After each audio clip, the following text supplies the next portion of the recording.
এখন আপনারা দেখছেন জ্যোতির রান্নাঘর। আজ দেখুন আমি আমার রান্নাঘরে কি রান্না করতে চলেছি। দেখুন ডুমুরটা আমি অনেকক্ষণ আগে কেটে হলুদ জলে ভিজিয়ে রেখেছি।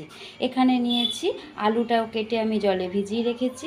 আর এতে লাগবে কিছু গোটা মশলা, জিরে আর এখানে শুকনো লঙ্কা। আর নিয়েছি নুন, হলুদ, এখানে ধনে জিরের গুঁড়ো, সামান্য একটু চিনি। এইবারে আমি গ্যাসে কড়াই বসাবো। নিয়ে নিয়েছি প্রেশার কুকার। দেখুন ডুমুর কিন্তু কেটে সাথে সাথে এরকমভাবে রান্না করলে হয় না। ডুমুর কিন্তু একটুখানি একটা বুঝে একটু সিটি মেরে নিতে হয়। যদি ডুমুরটা কচি হয়, মানে এই রকম ধরনের, দেখুন যদি এরকম ছোট ছোট ডুমুর হয় তাহলে তার দানাটা বার করতে হয় না। এরকম বড় ডুমুর হলে আমি দেখুন চামচ দিয়ে দানা কিন্তু বার করে নিয়েছি। এইবারে আমি ভালোভাবে ডুমুরটাতে একটা সিটি দিয়ে নেব, ওই হলুদ জলটাই সহ। সিটিটা পড়ে গেছে, কুকারটা এবার বন্ধ করে নামিয়ে দেব। যেইটুকু সময় ওখানে প্রেশার কুকারের ভাপটা যাচ্ছে সেইটুকু সময় এই দিকের কাজগুলো সেরে নেব। গ্যাসে কড়াই বসিয়ে দিয়েছি, দিয়ে দেব এখানে পরিমাণ মতন একটু সর্ষের তেল। এতে কিন্তু খুব বেশি তেল মশলার ব্যবহার হয় না, একদম অল্পতেই করতে হয়। তেলটা ভীষণ ভালোভাবে গরম হয়ে গেছে। এই সময় গ্যাসের ফ্লেমটা লোতে রেখে আমি একে একে আলুগুলো দিয়ে দেব। আলুটা কিন্তু কোনো কিছু ছাড়াই একদম লাল লাল করে একটু ভালোভাবে ভেজে নিতে হবে, গ্যাসের ফ্লেমটা মিডিয়ামে রেখে। আমি কিন্তু ডুমুর কাটার পরে প্রথমে হলুদ জল দিয়ে একটু ধুয়ে নিয়েছিলাম, কিছুক্ষণ রেখে তারপরে আবারও হলুদ জলে ভিজিয়ে রেখেছিলাম।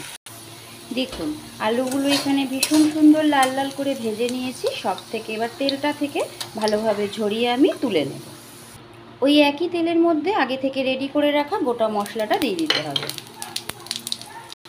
মশলা থেকে মিষ্টি একটা গন্ধ বেরিয়েছে। আমি এখানে যে গুঁড়ো মশলাটা নিয়েছিলাম সেটা সামান্য একটু জল দিয়ে গুলে এতে দিয়ে দেবো।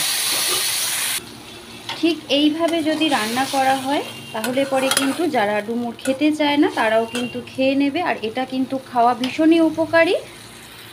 মশলাটার ঠিক এই পর্যায়ে এসে দিয়ে দেব অল্প একটু টমেটো আর একটা কাঁচা লঙ্কা। যদি ছোট বাচ্চারা খায় বা কোনো প্রেগনেন্ট লেডি খান, এটা কিন্তু ব্লাড রিলেটেড হয় আর শরীরে অনেক ইমিউনিটি পাওয়ার আসে। তখন কিন্তু আপনারা অবশ্যই শুকনো লঙ্কাটা দেবেন না, আর কাঁচা লঙ্কাটাও চাইলে একটু কম দেবেন। দেখুন মশলাটা খুব সুন্দর কষানো হয়ে গেছে। এই সময় দেখুন আমি এখানে ডুমুরটা সেদ্ধ করে জল ঝরিয়ে নিয়েছি। কত সুন্দর দেখুন নরম হয়ে গেছে।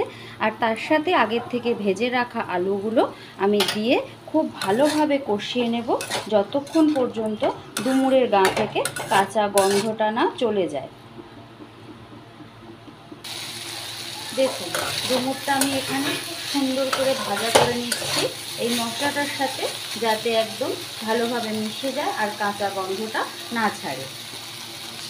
সম্পূর্ণ ডুমুরটা এখানে কষানো হয়ে গেছে, খুব মিষ্টি একটা গন্ধ বেরিয়েছে।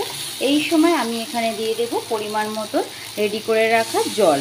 আমি কিন্তু গরম জল দিচ্ছি, কেননা যেহেতু এটা ডুমুরটা পুরোপুরি সেদ্ধ করা ছিল। এই সময় যদি ঠান্ডা জল দেওয়া হয় এটা কিন্তু একদম দরকচা মেরে যাবে বা একটু শক্ত শক্ত মতো হয়ে যাবে।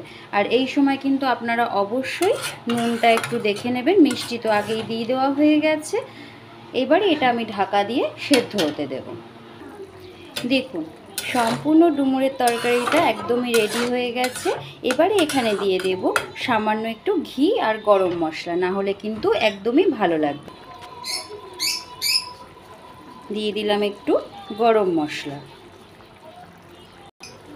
দিয়ে দেব সামান্য পরিমাণে একটু ঘি। এখানে কিন্তু চেষ্টা করবেন ঘি গরম মশলাটা দেওয়ার। এই সময় ঘি গরম মশলাটা ভালোভাবে এর সাথে মিশিয়ে দেব আর একটু খুন্তির সাহায্যে ডুমুর আর আলুগুলোকে ভেঙে ভেঙে দেব। এটা কিন্তু একদমই ঝোল রাখবেন না, তাহলে তরকারিটা ভালো লাগবে না। আর এটা কিন্তু খাওয়া ভীষণই উপকারী। আর এইভাবে করে দিলে পরে দেখুন কত সহজে রান্নাটা হয়ে যায়। আর যারা খেতে চায় না তারাও কিন্তু ভীষণই ভালোভাবে খাবে। এবারে আমি গ্যাসের ফ্লেমটা বন্ধ করে নামিয়ে ফেলব। দেখুন অত্যন্ত সহজ উপায়ে রান্না হয়ে গেল মাখো মাখো ডুমুরের রেসিপি। যদি আপনাদের আমার এই রেসিপিটি ভালো লেগে থাকে একটা লাইক, কমেন্ট, সাবস্ক্রাইব করবেন আশা করব। আর এতক্ষণ ধরে আমার ভিডিওটি দেখার জন্য আপনাদের সকলকে জ্যোতির রান্নাঘরের তরফ থেকে অসংখ্য ধন্যবাদ। সকলেই ভালো থাকবেন, সুস্থ থাকবেন।